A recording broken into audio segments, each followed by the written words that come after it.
Hey, it's Brandon here at Variety Sports Network. I'm here today. We're going to talk about some NFL updates, some NFL news that's happened over the last 2 days or so. And we're going to start with this man right here as he signs a 2-year, $41.2 million contract with the Philadelphia Eagles. I believe it's a contract extension with the Philadelphia Eagles today, making him the highest paid running back in NFL history. Dude deserves it. He carried the Philadelphia Eagles to that Super Bowl championship right there. It's his first. If you're the Giants, you got to be kicking yourself, man. Got to be kicking yourselves in the rear for not giving this man the money he deserves. And some other NFL news: the New York Jets and wide receiver Davante Adams. Well, the Jets are going to release him after they weren't able to get a trade done.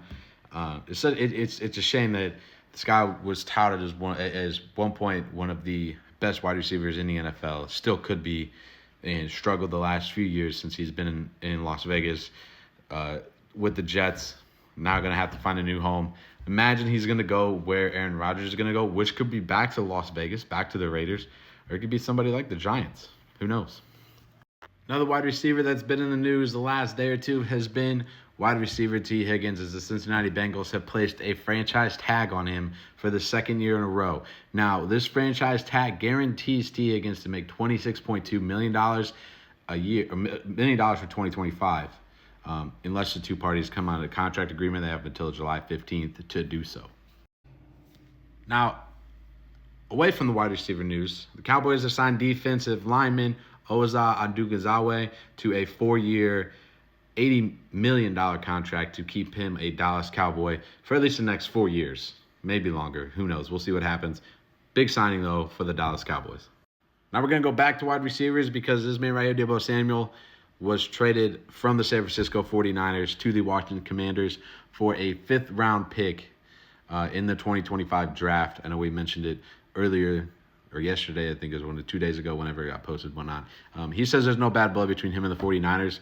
It's just time to move on, basically. 49ers are also open to trading Brandon Aiyuk too, which is kind of crazy that they're going to possibly lose both their two top wide receivers. So we'll see what happens.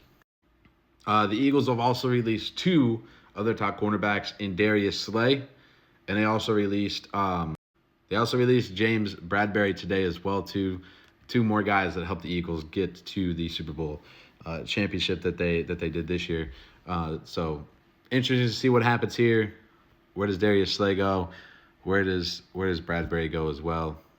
A little bit of a shakeup in Philadelphia. Thanks for tuning in to today's little NFL recap here on Variety Sports Network.